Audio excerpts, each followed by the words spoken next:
Firstly, thank you so much for the privilege of speaking on this particular topic. I always marvel at just how you come up with these ideas and these topics of discussion. And when I hear you talk about it, I'm thinking, yeah, oh, okay. Life is a double G.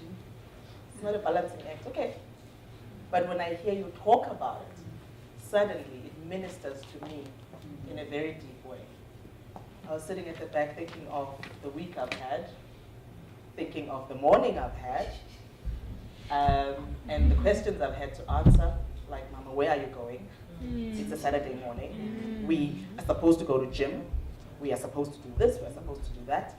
And there I am having to explain, it's Women's Day. Mama is a woman, you are a child. So Mama is going to be with other women. You will be with the children over here. So then we had to have a little session with little Miss Madam, who is 6, going on 16 or 65,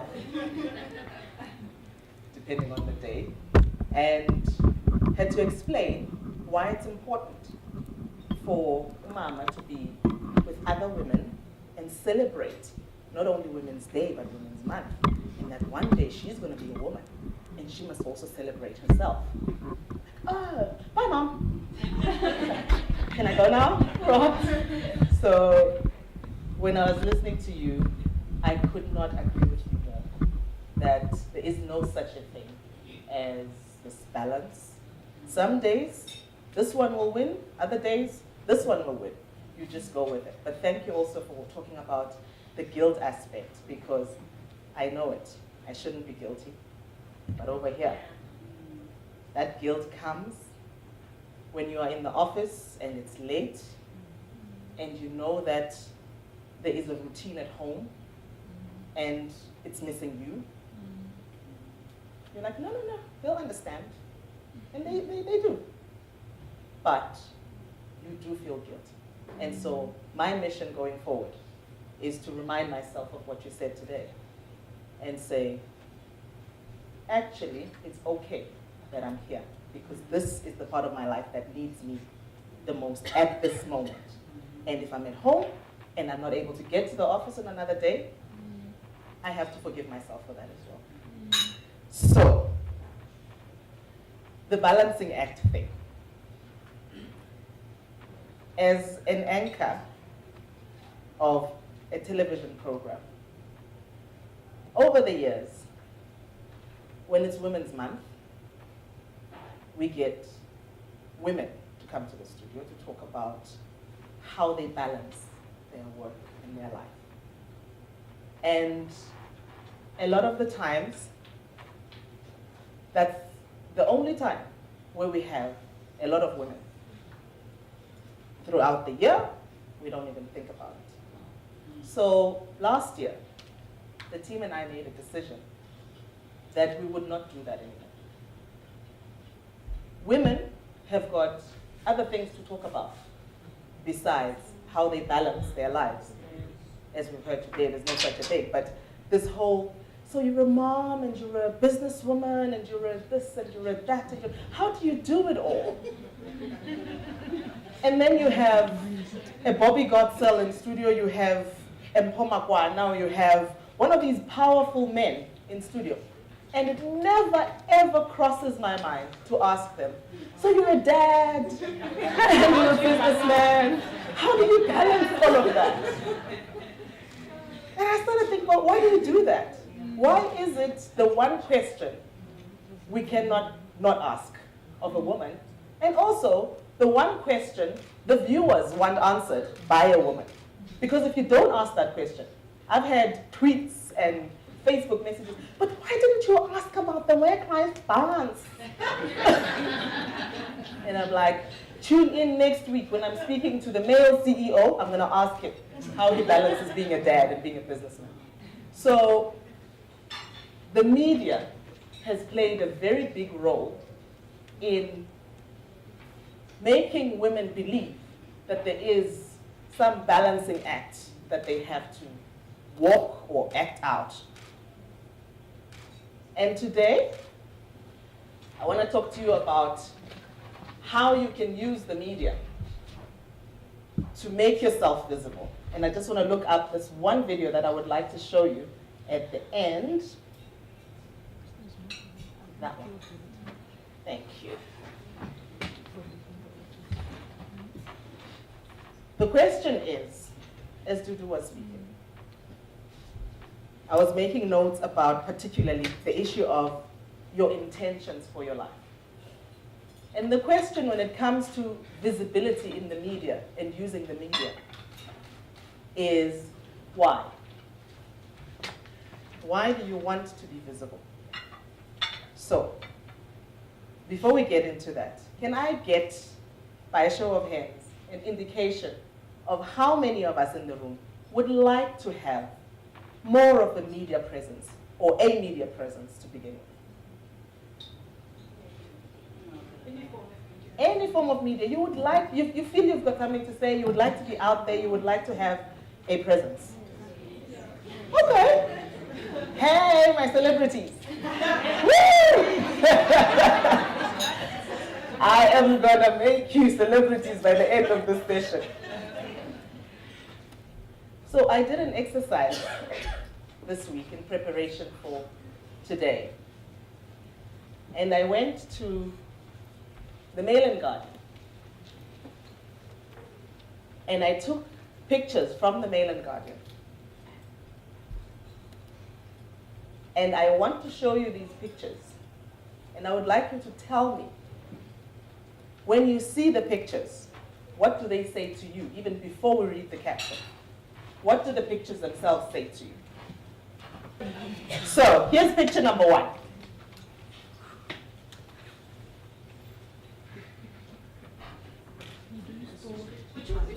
Which one? The left hand. The eye. The one that catches your eye.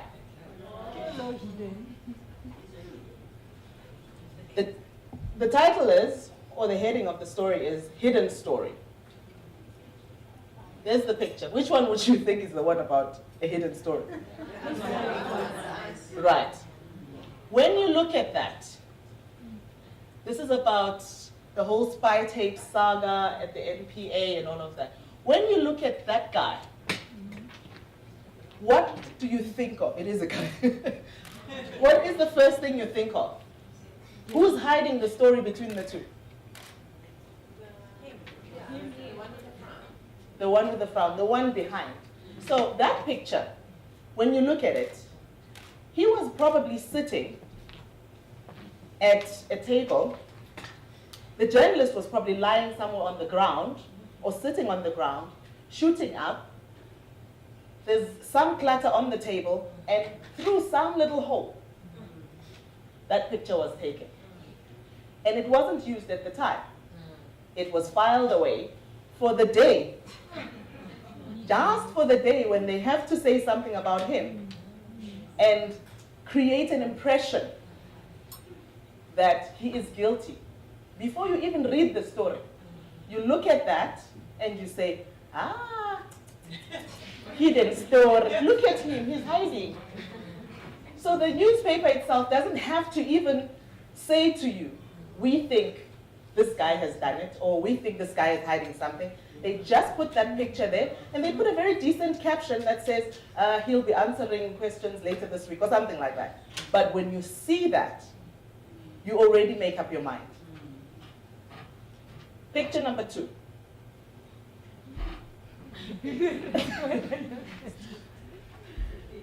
This one, in order to appreciate it, you've got to read the caption.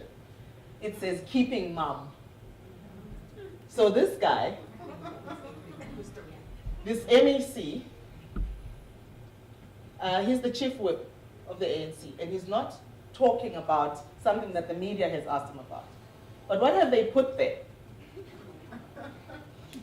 So what impression do you get of this man and the fact that he's keeping mum about this particular thing?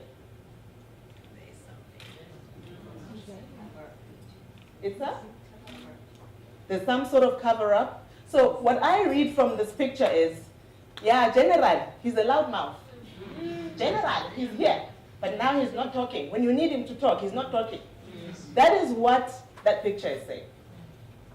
So whether or not this guy has got something to hide or, didn't speak because maybe they didn't get to him on time or whatever, you don't even see that story there. What you see is some guy who is a loudmouth, who is not speaking when he should be.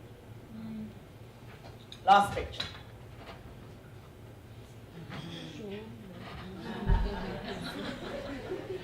So this was the lockout of the EFF. What emotions does it conjure up in you when you see that picture? Yeah, exactly that. Oh, shame. Oh. You see an angry crowd, yes.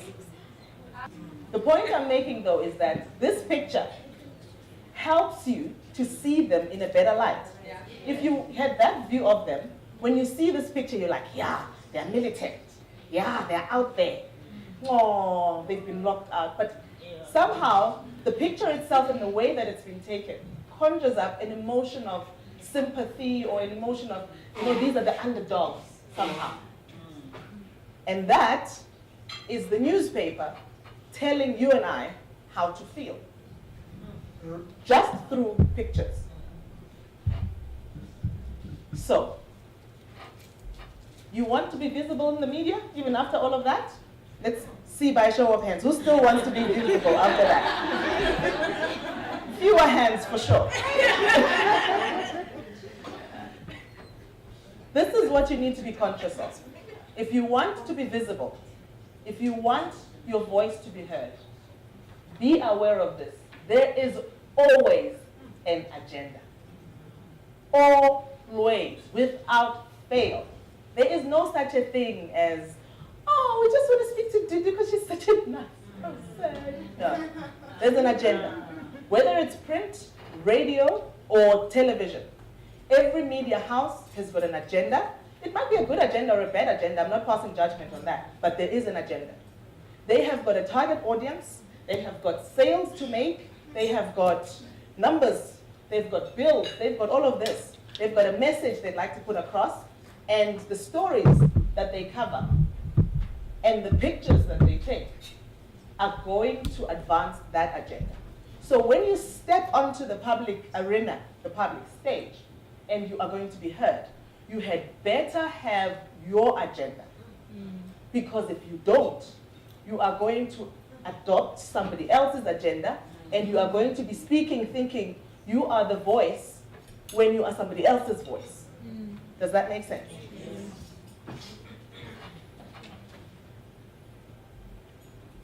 This brings me then to this part. Interrogate your own agenda even before you do one interview. Before you look for opportunities, before you try and get out there, what is your agenda? Why do you have that agenda? What is this really about for you? So let's go back to the slide that Dudu showed us. The intentions of your own life. Living consciously and not reacting. And knowing what your personal vision is. So when you know that, that becomes your agenda. You then get to the stage and say, the reason why I'm here, the reason why I'm looking for more opportunities, and be honest and brutal with yourself, is A. And so when the opportunities come, how you respond to them will be informed by what that personal vision is.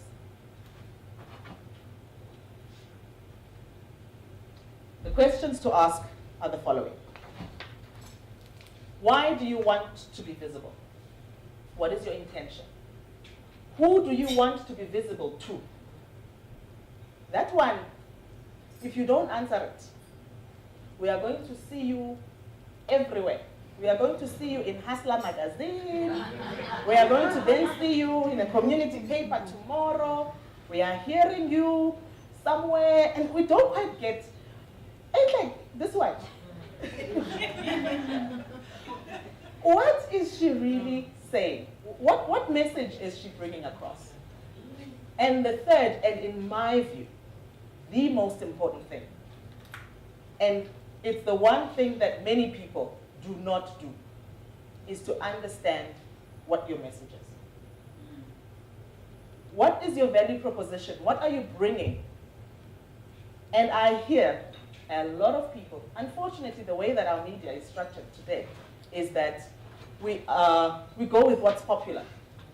And so we have a lot of people who are getting the airtime and have no message. But they're there. And you listen to a clip on TV and you're like, what is? This is straight after they finish speaking or after the interview. What is? Or somebody will tell you, hey, you know Stanley was on Nolin's show, 3 Talk. Oh, what did she talk about? I don't know, she was just going on. But something. Just an example, my sister. Just an example. But that is not what you want. You want people to watch you and say, my goodness, she was talking about A and B and C. Something memorable. Something that people can take away. If I were to ask you right now what Dudu's presentation was about, everybody in this room would remember.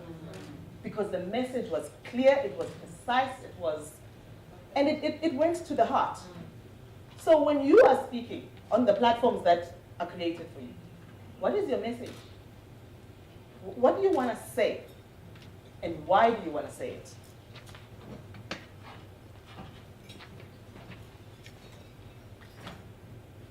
Once you know why you want to do it, then we can get to this level. Then we can sit down with you and say, okay, you would like to have media presence. I get this all the time when people say, I'd like to be visible in the media.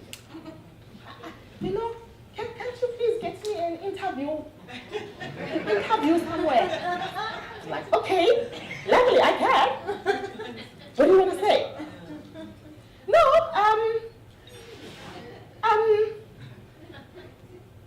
there's a lot of things I can talk about.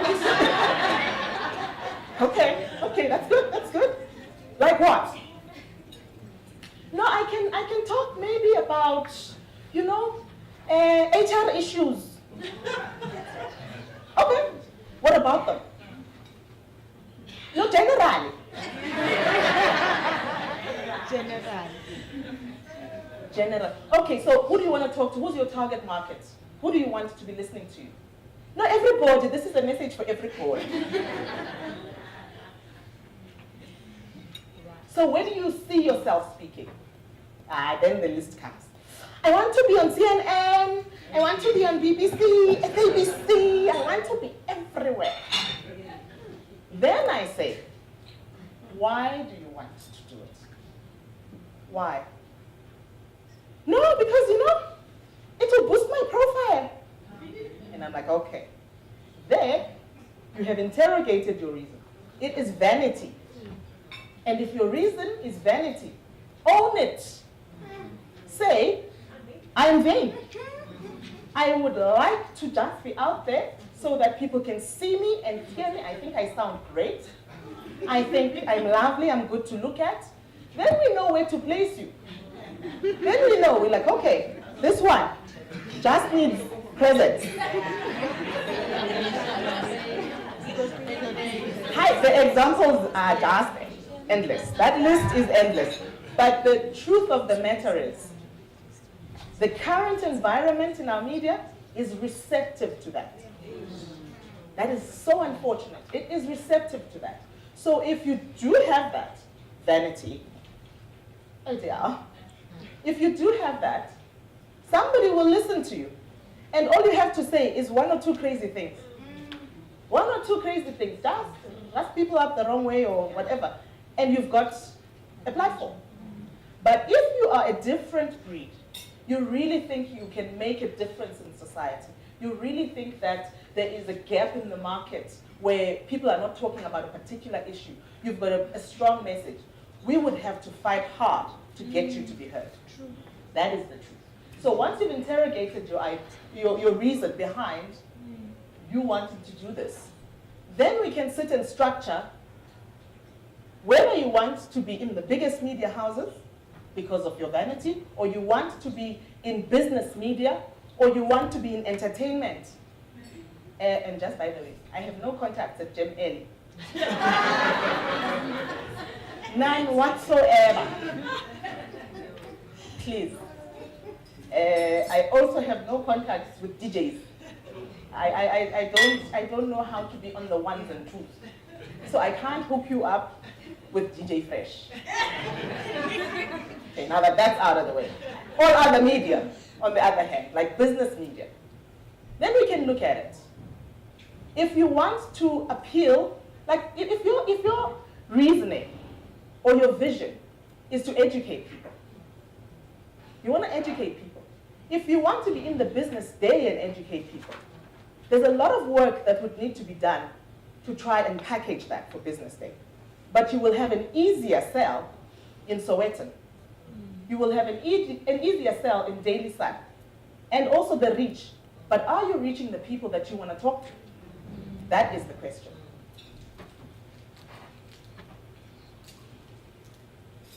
The second thing I would like to urge you to do, if you would like to be visible in the media, know the media, please. What is the biggest radio station in the country? And if anybody says 702, I'm stopping right here, right now. I am unmiking myself and I am going. If you say 702, Ukhozi FM. How many of us listen to Ukhozi FM? Okay, about 6 people in the room. Only Zooms. Okay. What is the biggest daily publication?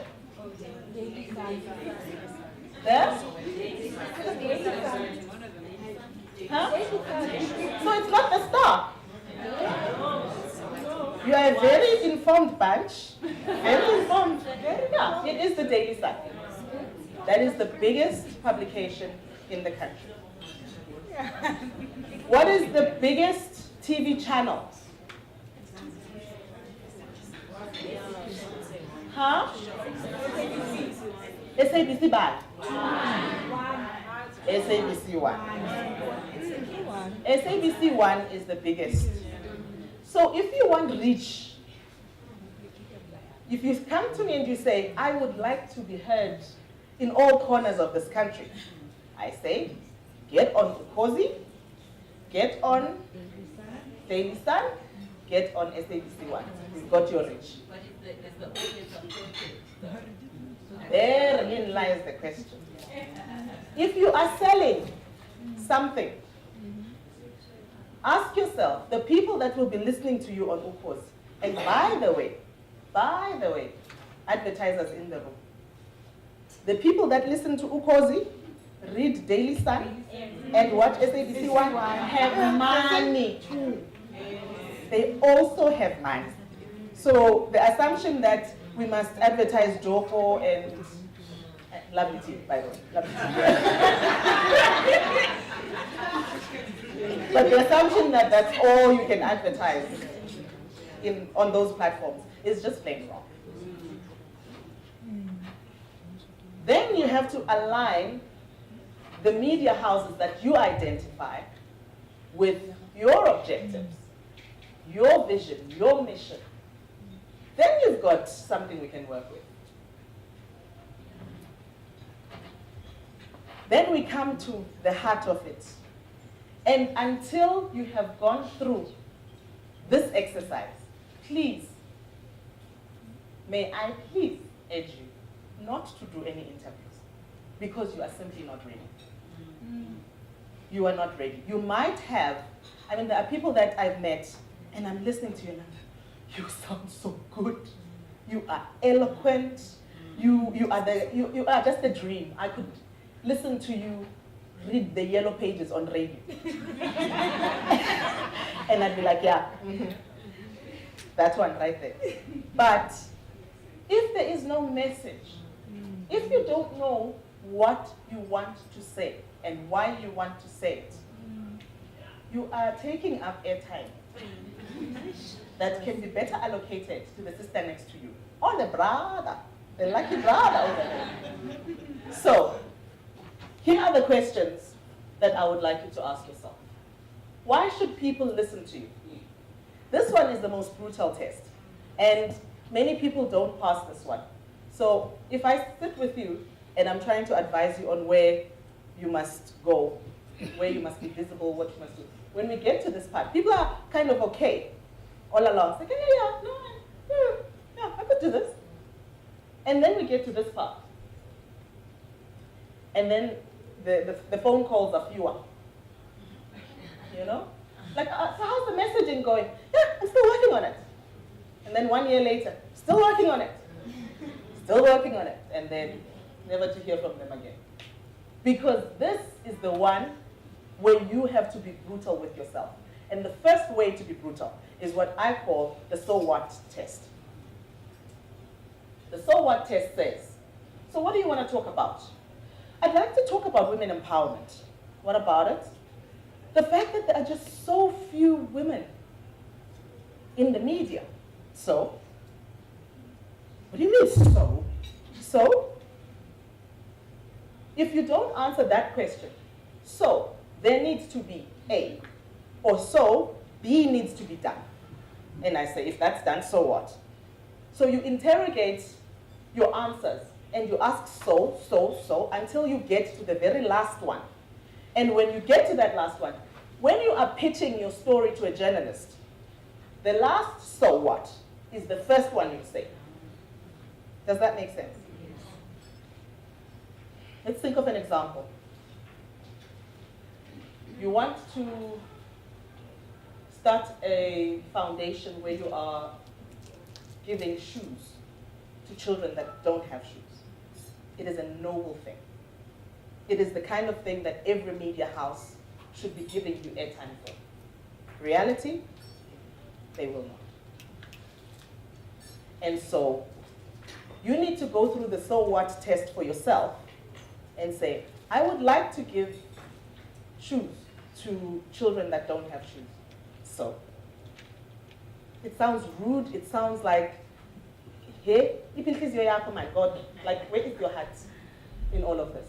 The heart is there, but until you interrogate this thing and get to the point where you say, there is a young man who for 23 years walked without shoes.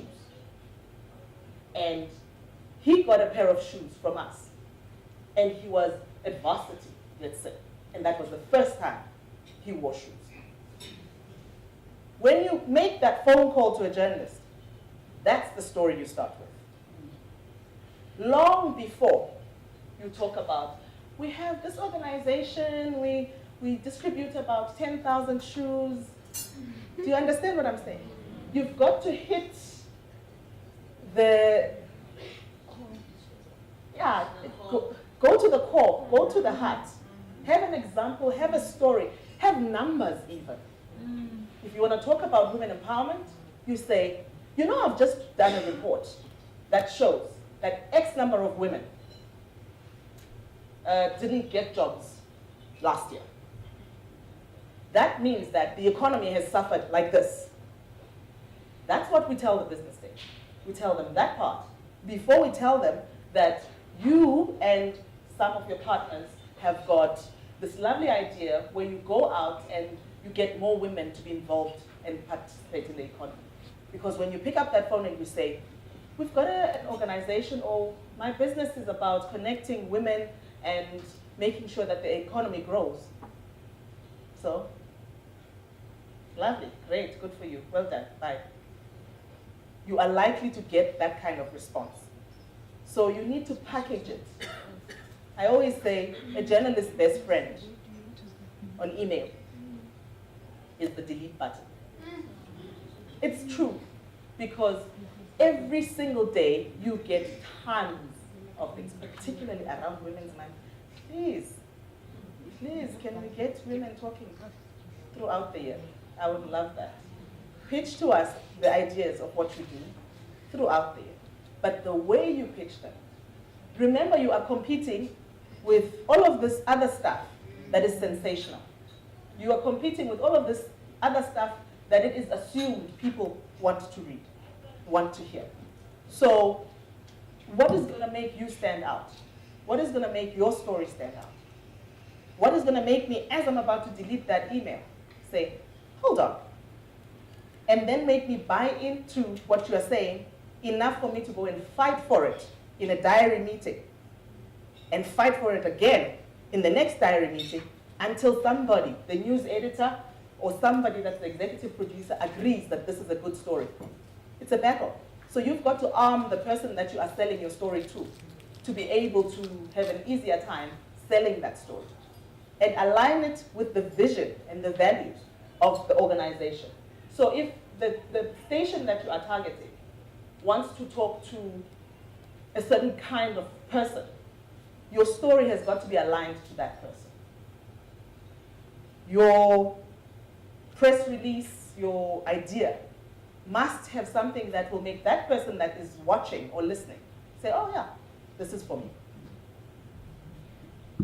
So, what are the essentials that you want your audience to know and remember long after your interview is done? That is how you craft a message. And also, we are human beings. We respond to issues that hit the heart. So when you are packaging yourself, don't be too academic. In as much as the academia is great and all of that, when you are selling a story, first appeal to the senses. It must be one of those, I must have a reaction to it. And then back it up with the numbers and back it up with the academics.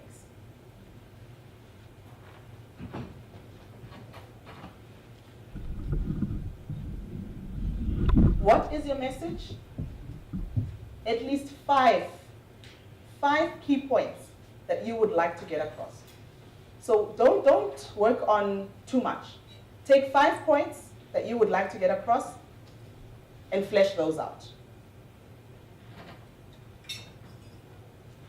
So Busara Leadership Partners is very big on building networks.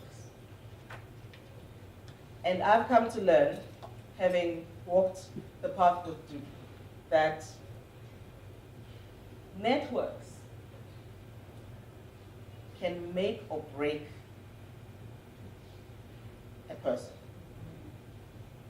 In the career sense, also socially, but career-wise. If you've got networks, and this is particularly for the women in the room, don't be afraid to use your networks, to tap into your networks. You are not abusing anybody. If you know somebody that knows the head of news, or that knows the editor, or if you yourself know the editor, it's okay to pitch a story to them, or to use your networks to get that message across. Because remember, it's not really about you. It's about your message. So once you see it like that, where you calling the news editor or calling that person that you know is connected to that media personality, it's not about you trying to put yourself out there. It's about you trying to get this very important message across. So it is okay to use your networks to build that bridge to where you want to go. Because South Africa, the world, Africa, must hear you. That's the mentality that you have to have.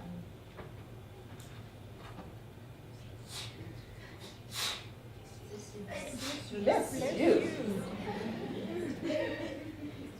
So, once you've done all of this, you've got your message, you know who you want to talk to, you know why you want to talk to them, you've ironed out all of these things. Be prepared. Please get media training. There is nothing worse than listening to somebody who has a very important thing to say, but you can't get over how they're saying it. Particularly on TV, that is one brutal medium. It is brutal. Television, think of how you consume. It's not just me, you too. Think of how you consume your television. As soon as somebody appears on TV, what is the first thing you look at? Yeah. We are on about your hair, girl. Like, hey, huh? What is she wearing? What is that tie? Why is he wearing that tie? What is that? That is what we do. Long before we hear what you have to say. We want to comment on your makeup. We want to do all of that. Then we get on to, so that you know, you must work on that. So invest in yourself in that way. Get a media trainer. Learn how to work your message with the media trainer. Make sure that you are equipped, you are ready, you are prepared to hit that platform. Because most of the time, you only get one chance. That is unfortunate because here's what happens. I hear you at a presentation or something, or I see you here, and I'm like, oh, she's great, she's awesome, what do you do? Yeah, okay, good. Tell somebody about it, create an opportunity, and there you go. And then we are watching. And as you are going on, we're cringing. And as we are cringing, the SMS comes in. Where did you get this person? And then what happens? The next time your name comes up, they're like, ah, that one, yo. No, we are full this week. Maybe next week. And then all of a sudden, not because you don't have a great message, not because you are not an amazing, phenomenal person, but because you haven't packaged it well enough. And because the way you come across is standing in the way of your own greatness. So please, be prepared. Just to run through what you need to work on, make sure that you appear natural. I say appear natural because if you are not nervous, you are like Superwoman, you are a demigod, you are something. Most of us do get nervous because somebody is going to hear us putting ourselves out there, how we think, what we believe in. It is nerve-wracking. One of the things I was taught at the voice clinic is it's okay to have butterflies. Just get them to fly in formation. Let them flutter around there in formation. So know what to do to appear natural, even when you are scared. You are the authority on the subject matter. Once you have pinned down your messages, you are the authority on that. So when you get on there, you know more than that interviewer, no matter who they are. They might be somebody that you have respected for so long, and finally there you are with them. But you still know more than that. Be memorable, be convincing. Remember, you are the star of the show. In that 5 minutes, in that 3 minutes, in that 1 hour, or however long you've been given, you are the star. Don't let this person that is interviewing you determine how you are going to come across. Determine what kind of impression you're going to leave with the people that are listening.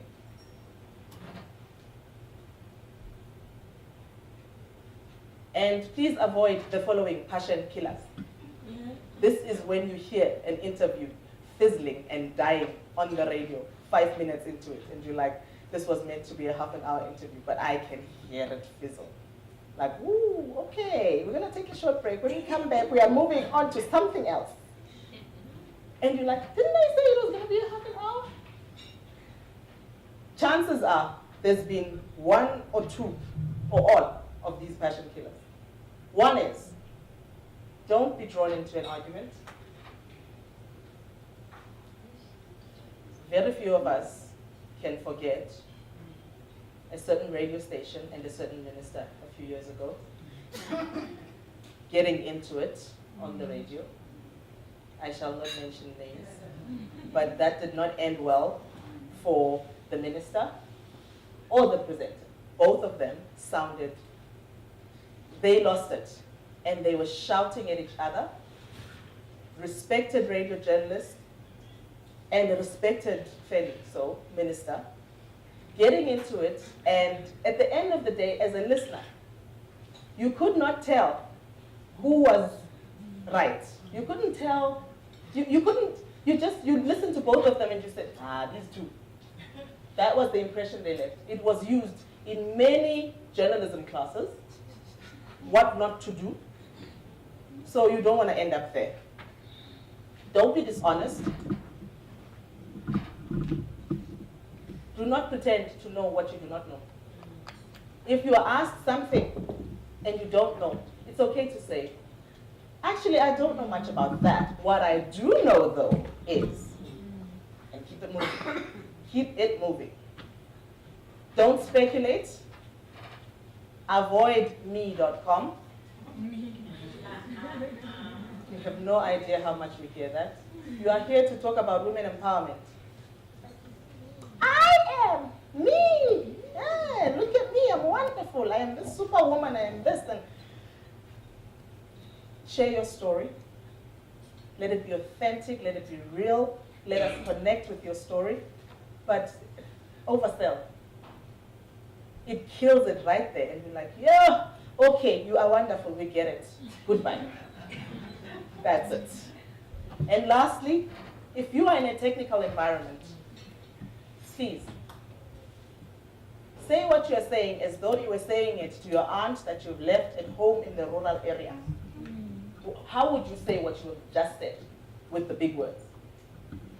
So as you're practicing your messages, try and be as simplistic as possible in the way that you put them across. And don't become the news. I shall say no more on that one.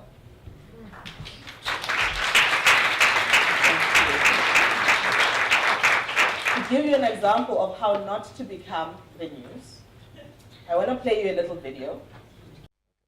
Who doesn't love a walkout? Sometimes it makes great TV when host and guests disagree. Why are you being so weird about this?